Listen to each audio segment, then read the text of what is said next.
السلام علیکم ورحمۃ اللہ وبرکاتہ۔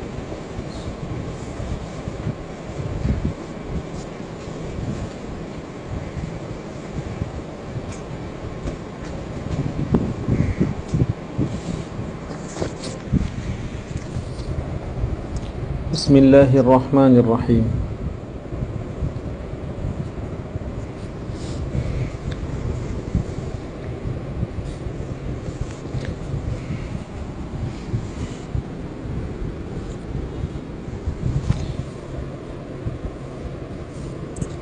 کل جیسے کہ آخر میں وعدہ کیا گیا تھا کہ انشاءاللہ آئندہ کل سے کتاب شروع کریں گے،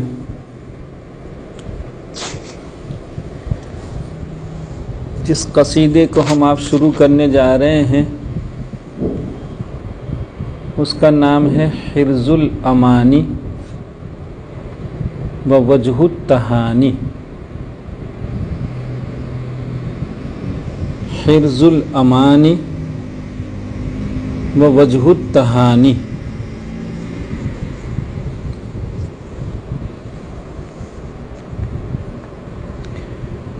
اس کو قصیدہ لامیہ کہا جاتا ہے۔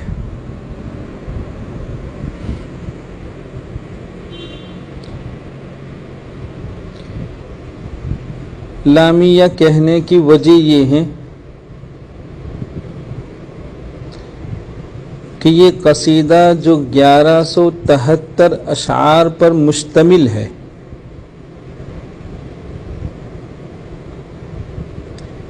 گیارہ سو تہتر اشعار پر جو مشتمل ہے، اس کا ہر شعر لام پر ختم ہوتا ہے۔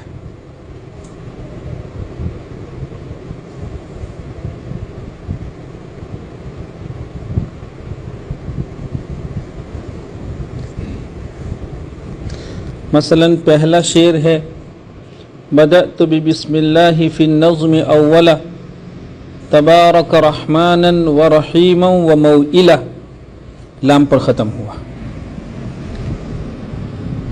تو اس کا ہر شعر لام پر ختم ہوتا ہے، اسی وجہ سے اس کو قصیدہ لامیہ کہا جاتا ہے۔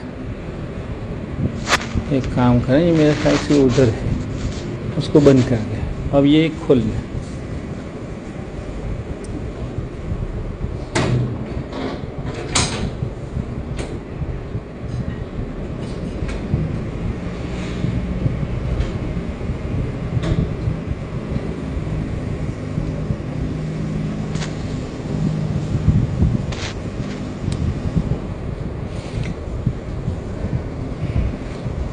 علامہ شاطبی رحمۃ اللہ علیہ کے اور بھی قصائد ہیں،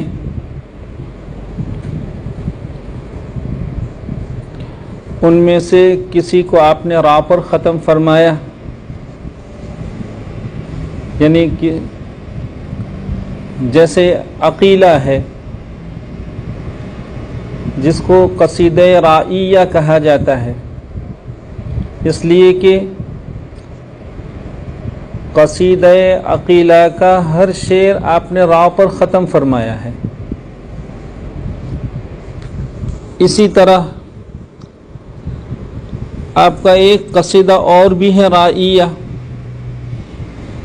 ہمارے یہاں تو رائیہ جب بولا جاتا ہے تو ایک ہی قصیدہ مراد کے طور پر ذہن میں آتا ہے، عقیلہ جو رسم پر ہے، لیکن علامہ شاطبی رحمۃ اللہ علیہ کا ایک قصیدہ رائیہ اور بھی ہے، ناظمۃ الزہر، جس کا اصل نام ہے ناظمۃ الزہر،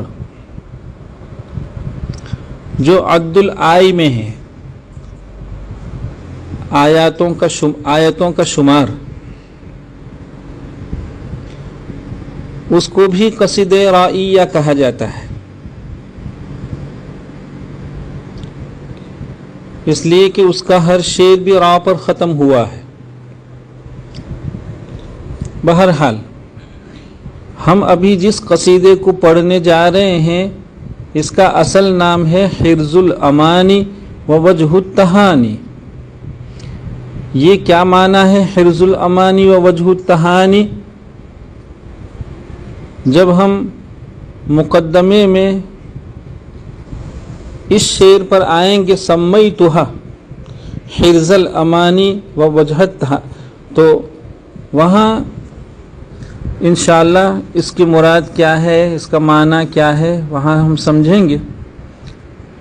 تو اصل نام ہے حرز الامانی، ویسے اس کو لوگ قصیدہ لامیہ بھی کہتے ہیں، اور پھر لوگوں نے علامہ شاطبی رحمۃ اللہ علیہ کی طرف نسبت کر کے اس کو قصیدہ شاطبیہ کہنا بھی شروع کر دیا ہے۔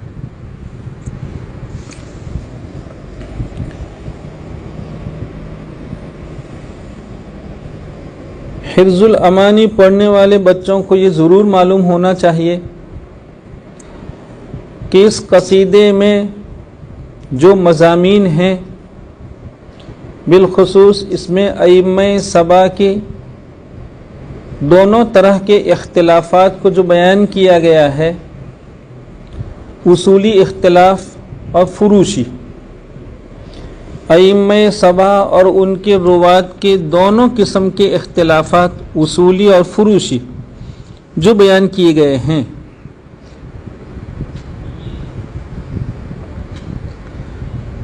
یہاں ذرا سی بات روک کر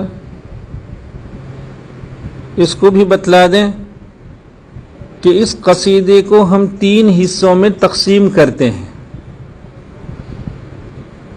علامہ شاطبی رحمۃ اللہ علیہ کا یہ قصیدہ 3 حصوں میں تقسیم ہے۔ ان میں کا پہلا حصہ ایک طویل مقدمے پر ختم ہوتا ہے۔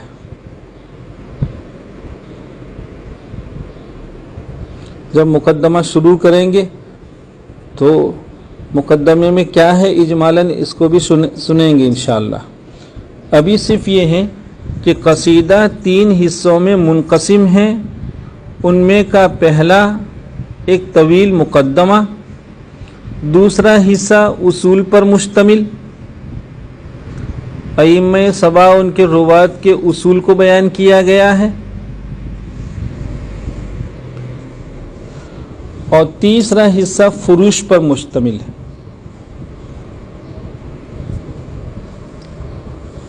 یہ ایک جملہ معترضہ تھا، ہم یہ بتلا رہے تھے کہ اس قصیدے کے پڑھنے والے کو یہ معلوم رہنا چاہیے کہ قصیدے کا جو مضمون ہے، اصولی ہو یا فروشی۔ ابھی تو ہم نے قصیدے کو 3 حصوں میں تقسیم کیا، اور جب یہ کہا کہ اس کا جو مضمون ہے تو وہاں صرف 2 ہی کو کہا، اصول اور فروش۔ یہ اس لیے ہے کہ اس قصیدے کا اصل مضمون علامہ دانی رحمۃ اللہ علیہ کی ایک کتاب التیسیر ہے۔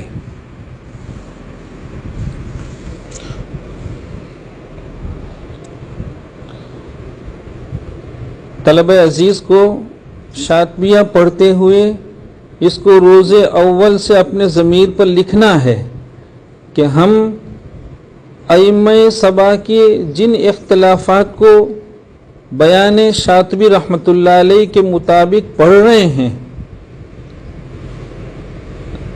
اس کتاب کا اصل مضمون یعنی یہ جو اصول ہیں اور وہ فروش ہیں، شاطبی سے پہلے علامہ دانی رحمۃ اللہ علیہ نے اپنی کتاب التیسیر میں بیان فرمایا تھا۔ یہ علامہ دانی رحمۃ اللہ علیہ جن کی وفات سن 444 میں ہے، یہ بھی اندلس سے تعلق رکھتے ہیں، اندلسی ہیں۔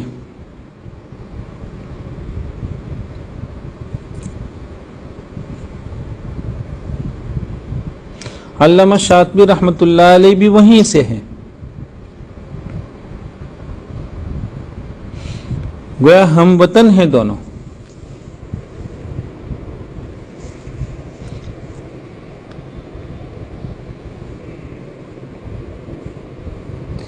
جس کو اس زمانے میں اسپین کہا جاتا ہے، ابھی اندلس نہیں بولتے اس کو، ابھی اسپین کہا جاتا ہے اسے، تو علامہ دانی رحمۃ اللہ علیہ کی شخصیت اس فن کے اکابر میں سر فہرست ہے.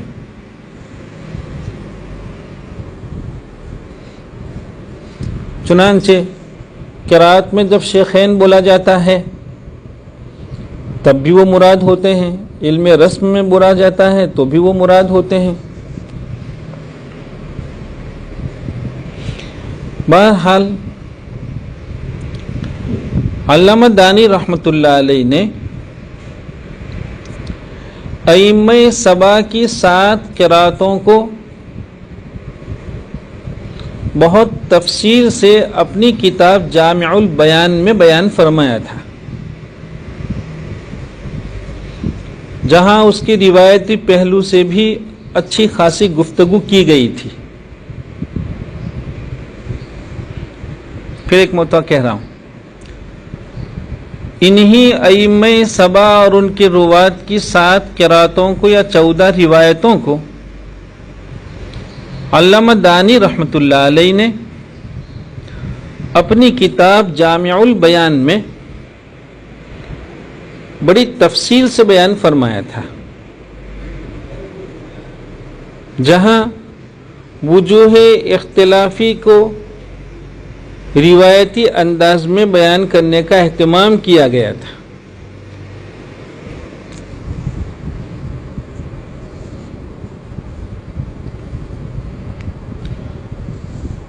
چونکہ وہ بہت طویل کتاب تھی، اس سے استفادہ ہر کس و ناکس کے بس میں نہیں تھا. آپ نے اس کو محسوس فرمایا تو آپ نے خود ہی اپنی جامع البیان کی تلخیص فرمائی اور اسی تلخیص کا نام رکھا التیسیر. اب آپ نے سمجھا ہوگا کہ تیسیر کا معنی تلخیص ہے، مختصر، چونکہ اختصار بوجہ تیسیر ہوتا ہے، تسہیل ہوتا ہے.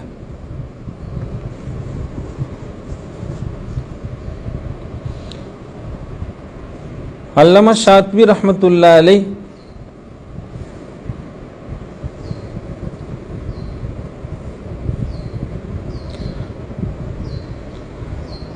سو سال بعد، چونکہ دانی رحمۃ اللہ علیہ کی وفات ہے 444 میں اور علامہ شاطبی رحمۃ اللہ علیہ کی پیدائش ہے 538 میں، سن 538 ہجری میں، تو قریب 100 سال ہو گیا.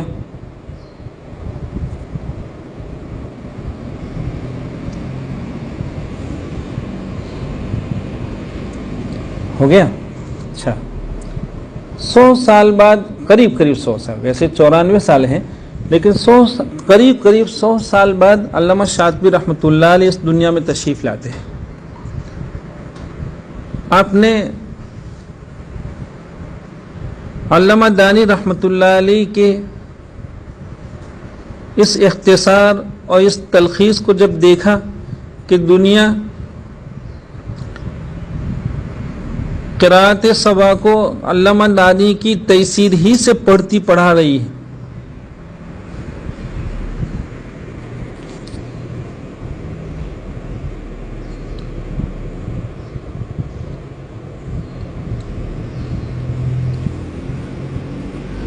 تو اس مضمون کو، دانی کے اس مضمون کو مزید دلچسپ بنانے کے لیے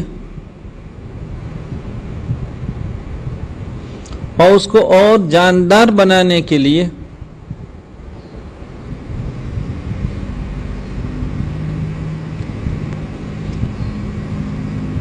اسی کو نظم کرنا شروع فرمایا.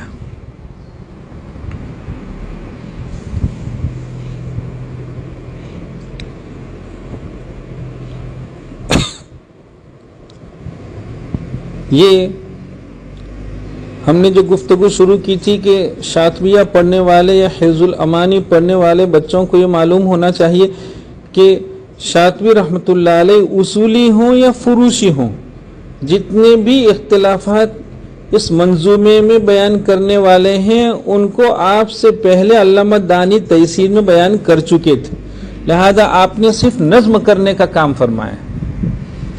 ہاں کئی وجوہ اختلافی، کئی اختلافات ایسے بھی ہیں جن کو علامہ دانی رحمۃ اللہ علیہ نے تیسیر میں بیان نہیں فرمایا ہے،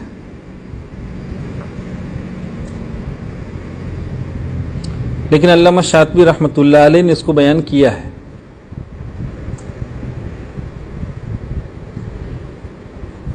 ایسے بیان کو اصطلاحی زبان میں زیادات قصیدہ کہا جاتا ہے۔ جہاں جہاں اس طرح کی وجوہ اختلافی بیان ہوئی ہیں جو تیسیر میں نہیں تھی اور شاطبیہ میں ہے، تو اس کو زیادات قصیدہ کہا جاتا ہے۔ جب جب ایسے مواقع آئیں گے انشاءاللہ اس کی نشاندہی کی جائے گی۔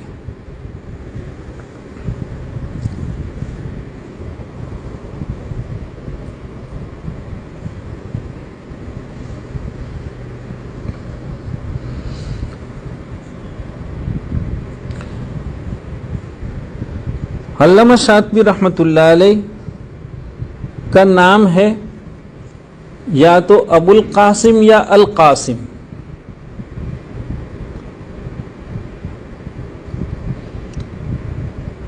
القاسم کی طرف عام رجحان ہے، اس کو لوگوں نے راجح قرار دیا ہے۔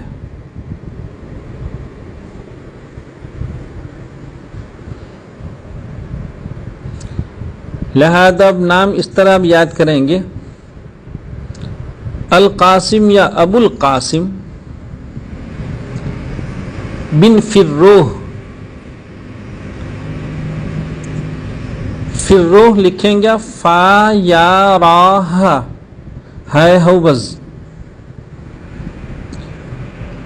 بن فروہ بن خلف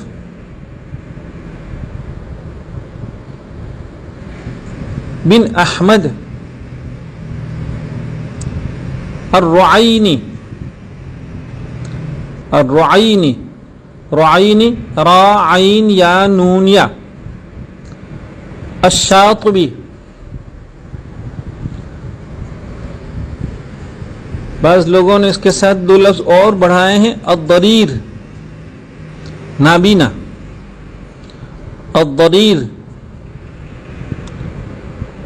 الشافعی۔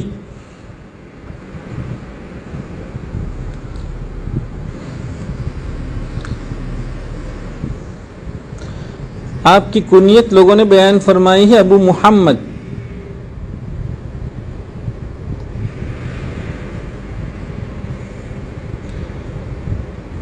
آپ نے شاطبی رحمۃ اللہ علیہ کے نام میں سنا ابو القاسم بن فروہ یا القاسم بن فروہ۔ یہ فروہ کیا ہے؟ یہ لاطینی زبان کا ایک لفظ ہے،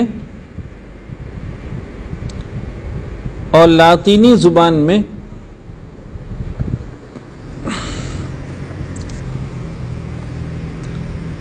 فروہ لوہے کو کہا جاتا ہے، الحدید لوہا۔ علامہ قسطلانی رحمۃ اللہ علیہ نے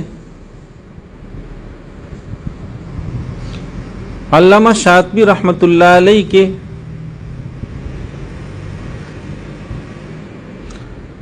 حالات کو جمع فرمایا اور ان کی سوانح تصنیف فرمائی، جس کا نام ہے الفتح المواہبی فی مناقب الامام الشاطبی۔ اس میں آپ نے فروہ سے متعلق یہ لکھا ہے کہ یہ لاطینی زبان کا لفظ ہے، لوہے کے معنی میں ہے، لوہے کے معنی میں ہے، اور مناسبت یہ ہے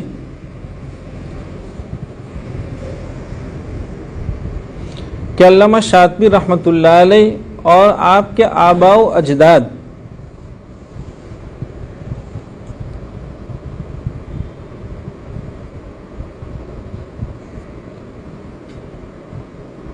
دشمنان اسلام کے لیے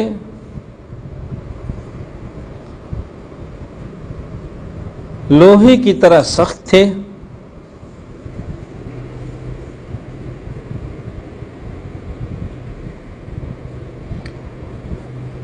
دین کی حقانیت کو ثابت کرنے کے لیے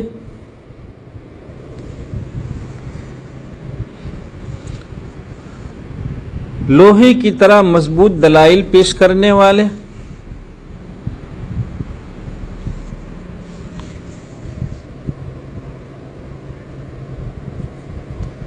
اور موحدین کے حق میں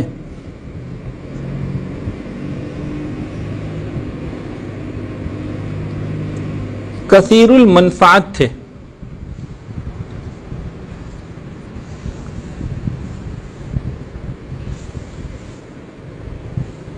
ارباب توحید کے لیے، موحدین ارباب توحید کے لیے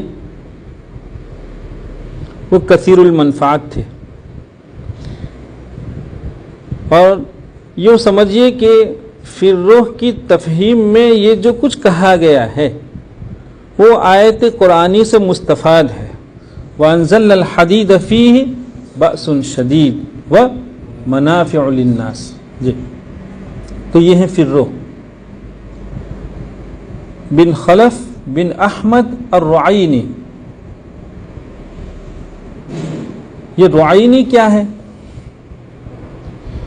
یمن کا ایک شہر ہے حمیر۔ حمیر کے امراء کا لقب رعینی ہوتا تھا۔ حمیر کے امراء اور رؤساء کا لقب رعینی ہوتا تھا۔ علامہ شاطبی رحمۃ اللہ علیہ کے آباء و اجداد کا ان سے تعلق تھا۔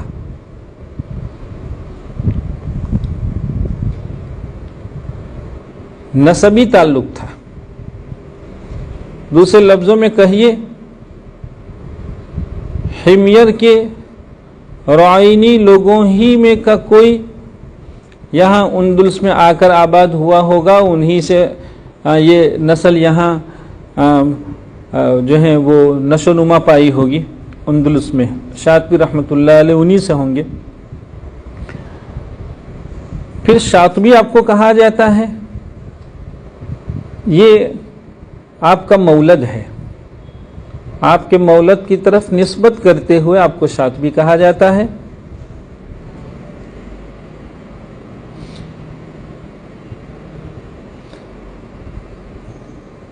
اندلس میں ایک قصبہ ہے جس کا نام شاطبہ، بعضوں نے شاطبہ بھی لکھا ہے بتشدید الباء۔ تو قصبہ شاطبہ میں آپ کی ولادت ہو رہی ہے سن 538 ہجری میں۔ تو مولد کی طرف منسوب کرتے ہوئے آپ کو شاطبی کہا جاتا ہے۔ اس کے بعد ہے الضریر۔ علامہ قسطلانی رحمۃ اللہ علیہ تحریر فرماتے ہیں کہ ہمیں یہ بات پہنچی ہے، ہمیں یہ بتلایا گیا ہے کہ شاطبی رحمۃ اللہ علیہ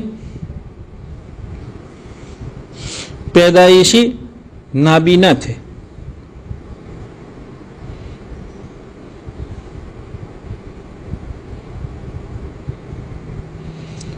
اس کے بعد ہے الشافعی، یہ آپ کے مسلک کی طرف نسبت کرتے ہوئے شافعی کہا گیا ہے، لیکن حقیقت یہ ہے جیسا کہ لکھا ہے کہ شاطبی رحمۃ اللہ علیہ جب تک شاطبہ میں یا اندلس میں تھے وہاں تک مسلکن آپ مالکی تھے۔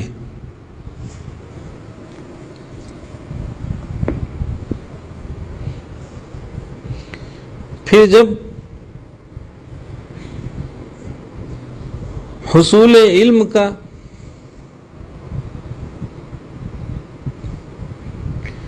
یہ معلوم ہونا چاہیے کہ شاطبی رحمۃ اللہ علیہ نے ابتدائی تعلیم وہیں شاطبہ میں اکابر شاطبہ سے حاصل کی ہے، پائی ہے، پھر مزید تعلیم کے لیے عربیت میں مہارت پیدا کرنے کے لیے، قرات میں مہارت پیدا کرنے کے لیے بلنسیا گئے ہیں۔ یہ بلنسیا بھی اندلس میں ہے۔ مشائخ اندلس سے جب استفادہ مکمل ہو گیا تو حدیث اور تفسیر میں مزید استفادے کے لیے آپ مصر تشریف لے جاتے ہیں، اور مصر میں اسکندریہ، جس کو فی زماننا الیگزینڈرا کہا جاتا ہے، وہاں تشریف لے گئے، اس میں مہارت حاصل کی۔ تو یہ جب مصر گئے ہیں تو وہاں دیکھا کہ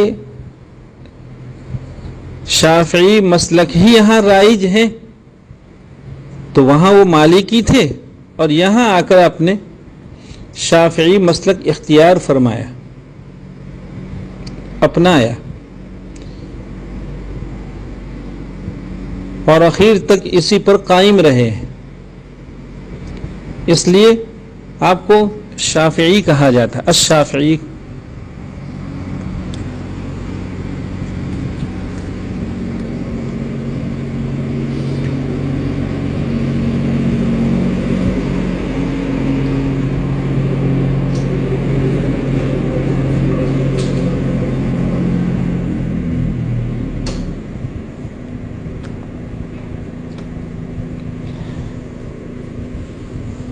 ویسے جب مقدمہ انشاءاللہ پڑھیں گے اس وقت بتلائیں گے کہ علامہ شاطبی رحمۃ اللہ علیہ نے ہمارے اس قصیدے کو، جس کو ہم پڑھنے جا رہے ہیں،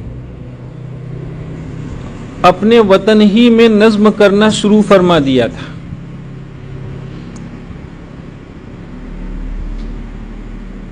اندلس میں رہتے ہوئے ہی قصیدے کی ابتدا فرما چکے تھے آپ، لیکن کچھ ہی اشعار ابھی آپ نے نظم فرمائے تھے کہ پھر مصر کا علمی سفر ہوا۔ چنانچہ قصیدے میں جو طویل مقدمہ ہے، اس مقدمے کا ایک شعر جعلت ابا جاد علی کل قارئ دلیلا علی المنظوم اول اولا،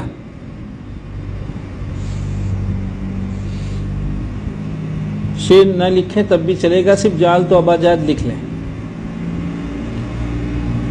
یہاں تک آپ اندلس میں نظم کیے ہیں، اور اس کے بعد پورا قصیدہ، یعنی اس کے بعد مصر میں آ کے اس کی تکمیل فرمائی ہے۔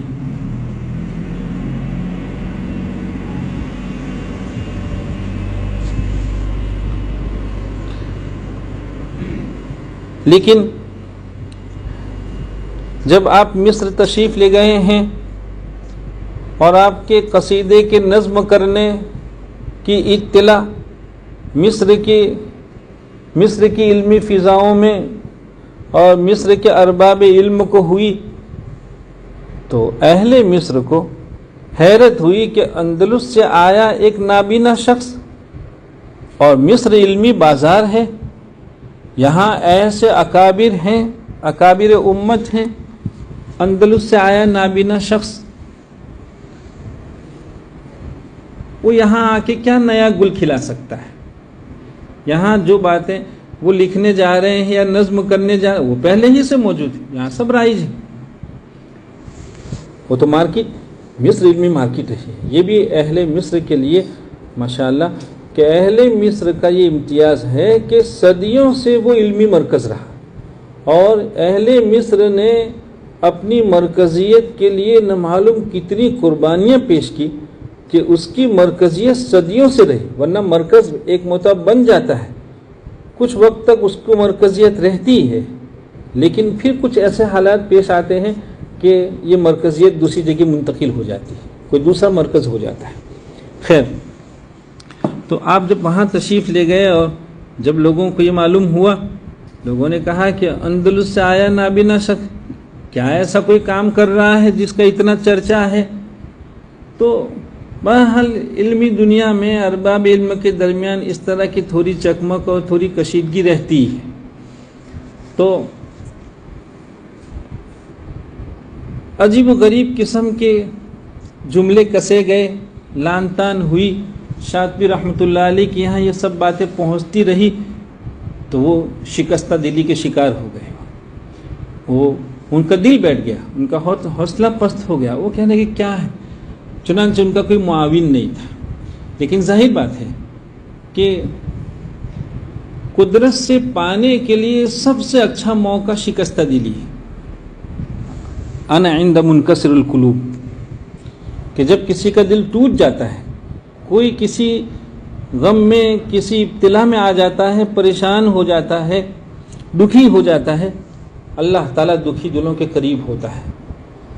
لہذا شاطبی رحمۃ اللہ علیہ نے اس زمانے میں نہ معلوم شکستہ دلی کے ساتھ بارگاہ خداوندی میں کیا کیا کہا ہوگا، کیا مانگا ہوگا کہ مصر ہی کے وہ لوگ جو قصیدے کے باب میں اس طرح کے جملے اور شاطبی رحمۃ اللہ علیہ کے باب میں اس طرح کے لان تان کر رہے تھے، علامہ ابو شامہ رحمۃ اللہ علیہ نے لکھا ہے کہ مجھے بعض مشائخ نے بتلایا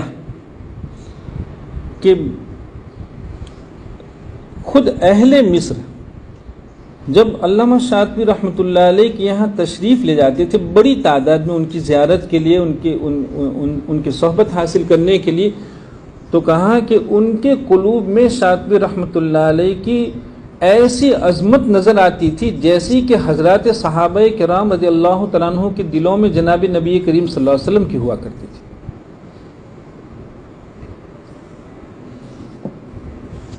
ٹھیک ہے، انشاءاللہ کل سنتے ہیں۔ جزاکم اللہ۔